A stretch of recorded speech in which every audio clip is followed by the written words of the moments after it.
Abans de l'europeu de la setmana que ve quedava aquest escull competitiu i els representants andorrans han estat a un bon nivell, 2 de 3.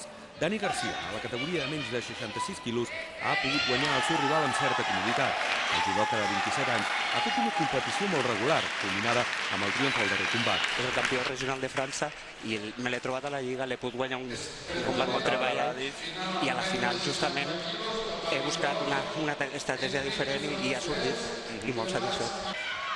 Laura Cellers, amb menys de 63 quilos, també ha estat a un gran nivell. Ha pogut desfer-se de la rival catalana Marta Pujol en un combat amb comptes pendents, ja que al darrer enfrontament que van tenir aquestes dues judoques, la catalana va sortir triomfadora.